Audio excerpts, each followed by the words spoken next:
Les cigales existent depuis les années 80, où un nouveau statut avait été créé pour permettre la création de clubs d'investisseurs plutôt sur l'investissement en bourse. Et ce statut a été utilisé, on peut presque dire détourné, pour faire de la finance solidaire, donc pour permettre à des citoyens, un petit groupe de citoyens autour d'une localité, de mettre leur argent de côté régulièrement. Ils mettent un petit peu d'argent tous les mois dans un objectif d'aller investir, soutenir des projets dans l'économie sociale et solidaire, dans la culture, qui sont des projets locaux. Les cigales investissent, donc ce sont bien des gens qui font du capital risque, hein, dans un sens.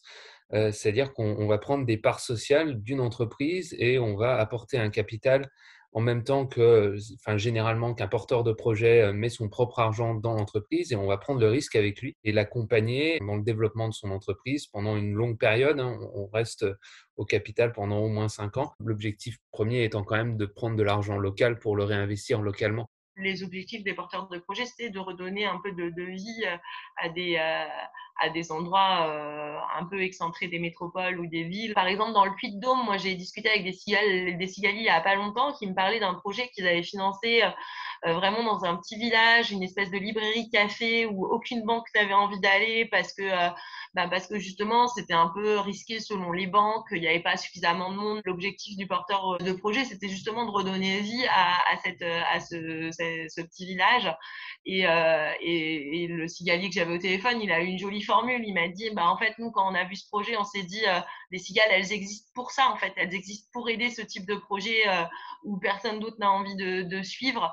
Et ça fait 3 ans et il me disait que malgré la crise sanitaire, bah, ça passe, quoi. Enfin, en termes de financement, il y avait en fait une vraie demande et ça a vraiment redonner de la vie et du sens à un lieu qui était en train un peu de perdre tout ça. Moi, ce qui m'impressionne, c'est vraiment cet outil qui est à disposition de tout le monde pour se dire, bah, en fait, moi, si je mets de l'argent de côté, ça peut vraiment servir à changer les choses à mon échelle. Et on ramène l'argent sur le territoire. Parce qu'en fait, ce qu'il faut savoir, c'est que notre argent, quand on le met de côté tous les mois sur un compte en banque, on le sait pas, mais on le sait pas toujours, mais en fait, ils financent des projets avec lesquels on n'est pas forcément toujours en accord.